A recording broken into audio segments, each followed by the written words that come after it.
Hello and welcome. My name is Leslie Butcher. I'm a lecturer in adult nursing at Cardiff University. When someone is living with dementia, at some point, it might be that they need to move into a care home for their safety and well-being. This can be really quite emotionally difficult for relatives. Seeing a loved one at the stage where they're needing to go into a care home can bring up a range of different emotions. These can include feelings of sadness, guilt, and loss.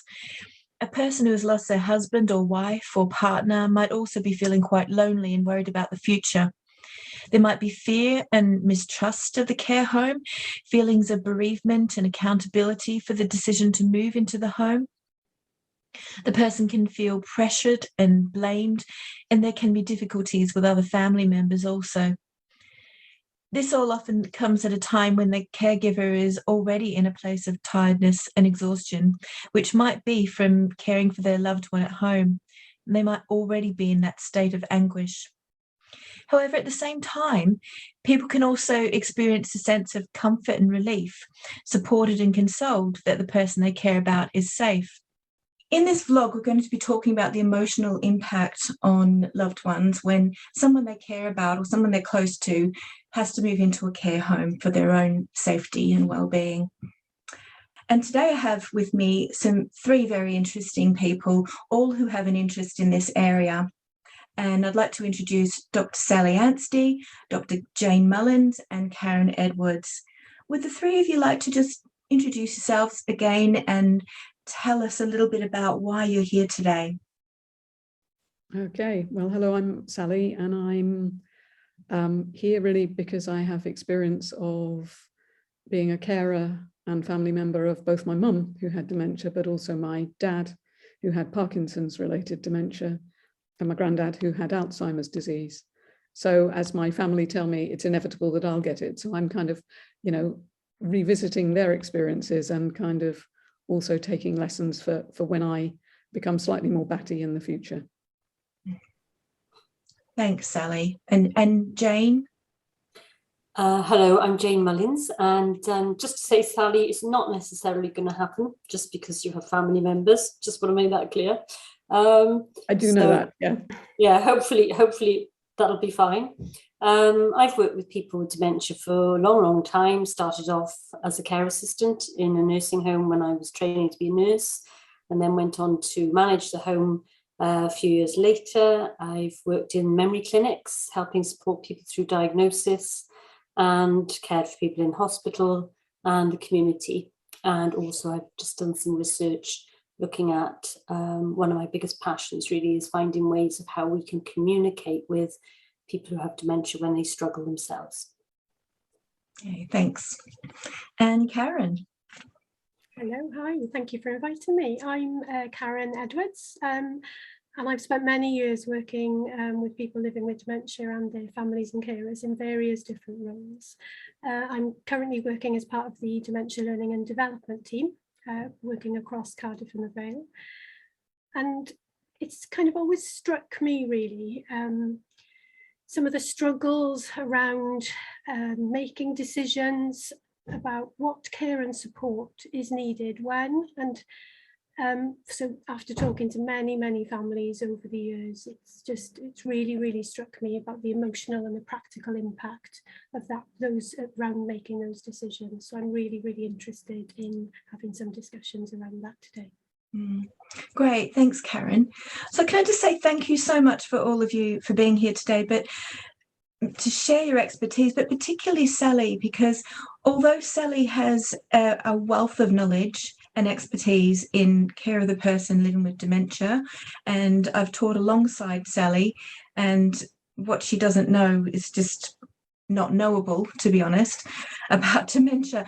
But Sally's come here today, from the perspective of the loved one, from the perspective of having had loved ones living with dementia. And in particular, it would be lovely to hear a bit about your mum, if that's all right, Sally. Can you tell us a bit about your mum as a person, and how did things progress with her dementia to the point that she needed to come into a care home? Happy to do that. Well, my mum was called Shirley.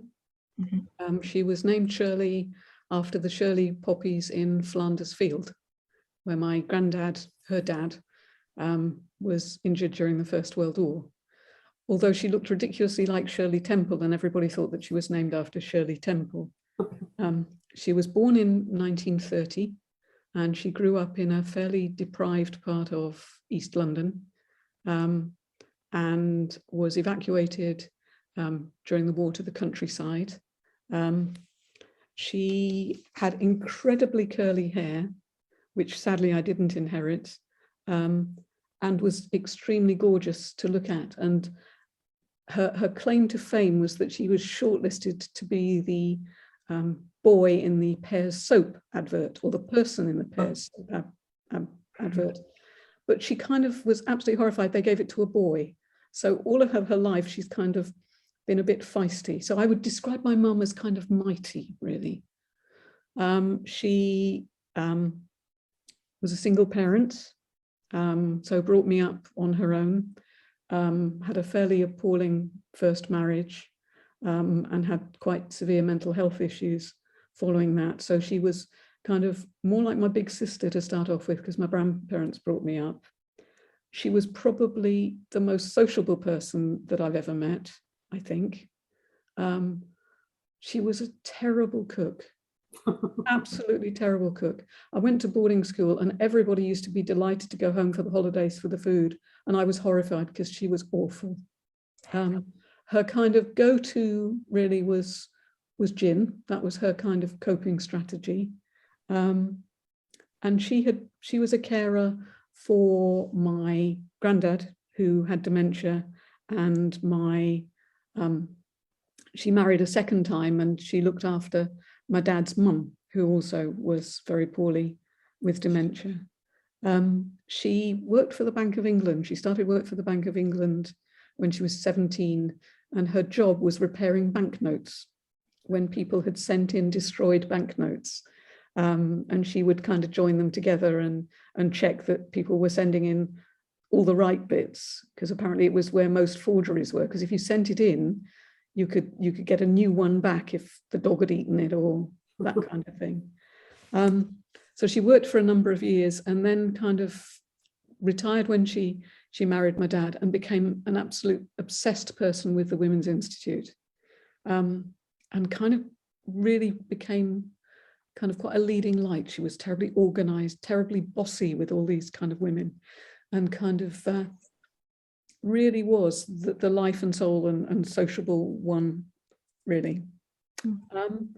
If I think about the things that kind of she instilled into me, gin was one of them, but I guess that she had a very strong sense that education was the kind of key to success. So she was very kind of pushy for me that I should kind of get educated. She also had a real thing about BBC English. And so as a child, I was forced to have elocution lessons, which is why I speak like this. Whereas after I've had a couple of gins, I speak like the EastEnders cast. She had a kind of sense of humor, but it was a very strange kind of sense of humor, in that she would never belly laugh, but she'd always kind of chuckle. You know, she couldn't quite let herself go. She was terrible at telling jokes, but she kind of loved us all with a passion, really. So I'm her daughter, but she inherited children when she married my stepfather, who then adopted me, and she absolutely loved us with a passion and would fight tooth and nail for us with a passion. And I guess because she'd looked after lots of kind of parents and lots of people, she always vowed that she didn't want to be a burden on us, and had decided really that should she become ill, she certainly didn't want me looking after her, because she was never quite impressed by my nursing skills. So Dad died, oh gosh, about 10 years ago, and Mum was left in the house where they lived, which was in the Cotswolds, where they'd had their honeymoon. And she came to visit us. She was very impetuous and kind of, she came to visit us one weekend, and it was a long weekend, and we went to work and we came home, and there were sort of estate agents' details. And she said, I've decided I'm going to move down and I'd like us to look at these properties and I just want you to make it happen, which was very mum, you know, I want it to happen. So she moved into a sheltered flat very close to where we lived. And probably for the first year, we really didn't notice anything. And then she started to become less sociable, slightly more withdrawn, and kind of developed some kind of strange habits that you kind of thought maybe she's just getting a bit older. She was probably at that time sort of late 70s, early 80s. And she developed brilliant scoping strategies. She couldn't remember who people were. So when they phoned, they would sort of say, oh, hello, Shirley, how are you? And she'd say, I'm fine, dear. And how are the family? And then she'd kind of hope that they'd talk about the family and give her a clue as to what was happening. Probably for her, because she was always very elegant and very smart, the thing that we really noticed is she stopped taking care of herself, particularly, and kind of probably also became very voracious in some of her kind of habits. So she overate. So she went from a sort of size 10 to about a size 16 or 18 in quite a small period of time, really.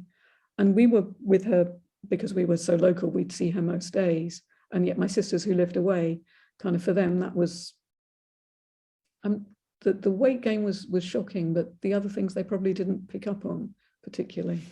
So we kind of looked after her as things progressed, probably for about 5 years. We kept her in her own home. I would shower her in the mornings before I went to work, so about 6 o'clock in the morning, which she absolutely hated, but you know, needs to be. And then we would kind of go in the evening and give her a meal. And latterly we would take it in turns, my partner and I, to stay with her overnight. We had teenagers in the house, so we couldn't both stay, so we took it in turns. And then eventually, because she was kind of not eating well, Wiltshire Farm Foods appeared in our lives. And then we had kind of paid carers who would come just in the middle of the day to kind of check that she was eating and taking her medication. And kind of just as things were starting to go off, she decided that she was going to do a sort of Egon Ronay guide of care homes, because this is where she wanted to be. So we chose a top 3 list and kind of filed those away that she wanted to. But as she kind of progressed, that kind of sensitivity kind of changed. And I think she quite liked kind of us being very present and kind of very, very around. The tipping point, I guess, kind of happened probably about a year before she died. She had a major stroke. She'd been getting kind of more frail, and kind of January 2016, she had a major stroke and was taken to hospital, where we really thought she was not going to recover. But she kind of quite resilient and quite mighty and recovered a little bit. Generally fairly immobile though. And that was probably largely because she couldn't, quote, I can't be asked with this physiotherapy stuff, is the quote. And became doubly incontinent, which was kind of really not great for her dignity. And yeah, became kind of quite self-contained. And my mum was probably the nicest person that you would ever have met. And the biggest change was that she became probably the most poisonous person that you had ever met in the last few months. We could never go to the same place when we took her out more than once, because she would kind of say something rude to the waitresses, you know, particularly if they were size 8, she'd say, gosh, she's got an arse like a barn door, which, you know, I've never heard my mum swear, and all of those kind of things. So we had to rotate where we went out, you know, for things. So we kind of had lots of kind of discussions. I mean, prior to the stroke, she'd done a lasting power of attorney, which myself and one of my sisters were involved in. She'd done a DNA's TPR. She'd also kind of really done a living will in terms of what she wanted to happen and not happen. So she was, when she was kind of well and more more cognitively with it. It was a sort of fluctuating kind of awareness. She kind of was very organized. So we kind of had lots of conversations about where could she go, and we said, you know, she could come and live with us, and we had the, oh no, don't want to live with a teenager, and also was very rude about my cooking, and I'm actually quite a good cook, so you know, kind of that kind of got in the way, and eventually she decided that actually she'd go and give a care home a whirl, really, and so of her 3 choices, only one would take her because of the advanced nature of her dementia and her level of dependency. So she was admitted there in end of March 2016, and they became much more important to her than I was, really. And that was kind of a real interesting transition. We went to visit her, or I went to visit her one day, and she wasn't in her room, and the bed was all made, and I kind of thought, oh God, she's died, you know, all those kind of things. But she'd decided to move to a room with a better view, you know. So there were bits about her that were, but we didn't, you know, she didn't really talk much about kind of how I was involved, because I guess I wasn't doing anything useful anymore. And when I would visit, she'd much rather be playing bingo, and I'd go and do her nails and pluck the chin hairs, because she was always very, very fussy about how she looked, and I never did it right. So that was kind of how things were. And as many people know, people change. So it was, you know, we've never really liked you, we've always liked your sisters more, you know, all those kind of things that kind of happened. And she had a lover under the bed. It was called Henry. So, you know, we'd have to visit Henry as well as Mum. And so that was kind of added things. And then kind of, am I wittering too much, or am I? No, not at all. What you're saying is really interesting, and a lot of people who are listening are going to be probably in the situation where they're thinking about their own parent or their own loved one who's living with dementia, and when is the time, when is it going to be that time they're going to have to move into the care home, and that anxiety of that. Can I pick up on that a little bit more? And then the other stuff I want to pick up on too. Jane, can you come in here with this? It's, as with everything, it's always very individualized. Everybody's relationships, and I think what Sally's really shown is how your relationship can really change quite dramatically, and that can be so. I just feel the hurt when you're just saying this, Sally, you know, of how hard that must be for family members. You know, I try to think of my own family and think of the rejection there. So there's all sorts of emotions going on, isn't there, at the time? Before you go in, I'm just saying I'm just thinking how lucky we were that actually we didn't have to persuade Mum. You know, it was her decision. Yeah, which is quite rare. Which I think is quite rare. It is quite, you know, from my experience. But I mean, you know, that whole, often it's when a person is really unable to care anymore, and that's usually around when the person may have incontinence or when sleep is an issue. One of the family members I spoke to in the memory clinic was saying she decided at some point, she decided on a specific point in time, because she knew that at some point she was going to have to make this decision for her husband to go into care. And she was, again, sounded a bit like your mum, very pragmatic, very practical. And again, this comes down to perhaps personality.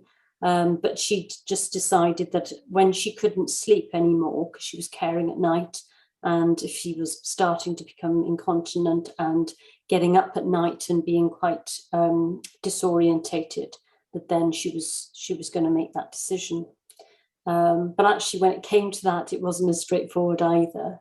Because of course, like you say, Sally, there's a whole remit of where do you go, what advice do you need? What, you know, people are often sort of quite lost in that, you know, what do they look for when they're actually looking for residential care? And at the end of the day, as a family member who's been caring for, say, 6 years, maybe even more, nobody's going to care for your loved one as well as you have, are they, really? And, you know, so it's highly emotional. It's all about trust, isn't it, Jane? You know, can you trust them? You know, yeah. I knew I'd ridiculously, you know, for the first few months, I'd be there 3 times a day, you know. Yeah, and I think, to be sure. Yeah, you know. and I think that's totally understandable. And I think whether that's also because you're a nurse, Sally, and whether we have a sort of background in caring as well, or whether, you know, whether that had any impact as well. So I think it's really important for care staff to understand. I know when I managed the nursing home, I don't think I ever quite really appreciated what family members were going through. I think it's a really important point that you made about you didn't actually have to have that conversation with your mum. You didn't have to convince her to go into a care home.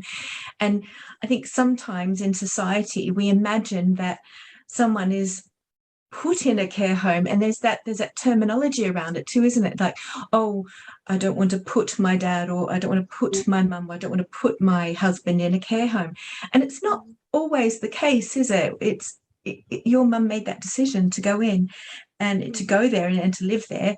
And I think it's lovely that you supported her with that, because you could have gone the other way. You could have insisted and said, no, you can't, you've got to stay with me, you've got to stay in my house and have my horrible cooking and you know, all of that. But your mum's obviously very independent, so I think it's good that it's wonderful that you encouraged that, I think.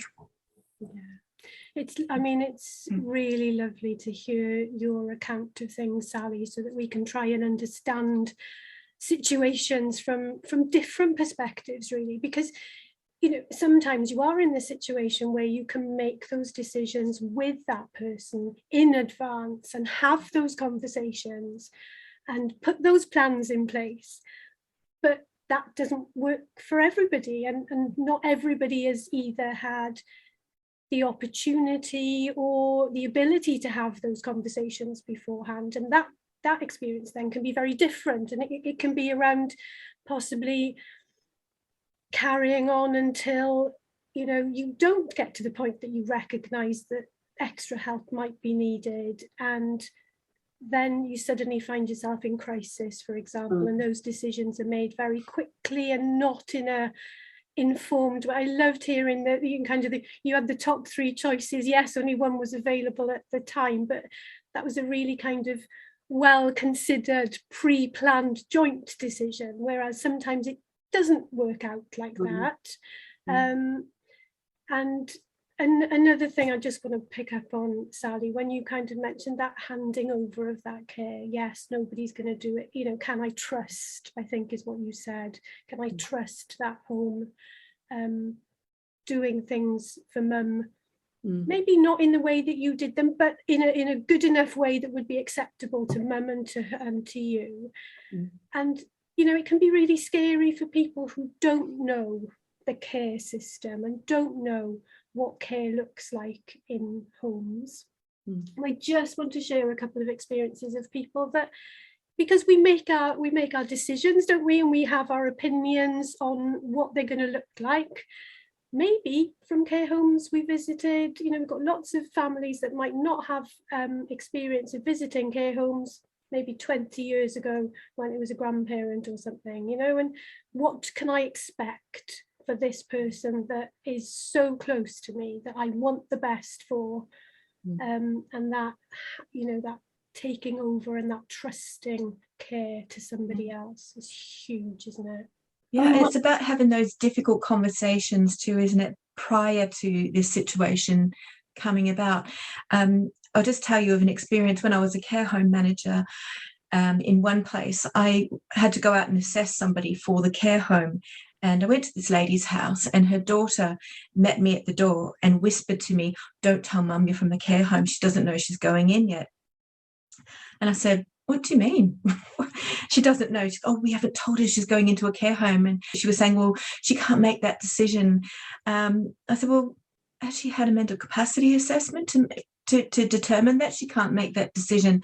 I said, I'm sorry, but I can't go in there and tell your mum I'm somebody else. So we'll have to tell her that I'm from a care home. And she did reluctantly let me come in. And that lady, when she heard I was from a care home, she's quite hurt, really, that you know, that conversation didn't happen with her daughter and her son at the time. And she felt not wanted. And she said, well, I didn't realize I was such a burden, and things like that. It was quite upsetting, really. And I think it, sorry, yeah. Lindsay, I think Sorry, it no, go, goes yeah. to show, though, that families are often out of their depth, and they don't, you know, they don't want to deal sometimes with the most, I would think it's the most hardest thing in the world.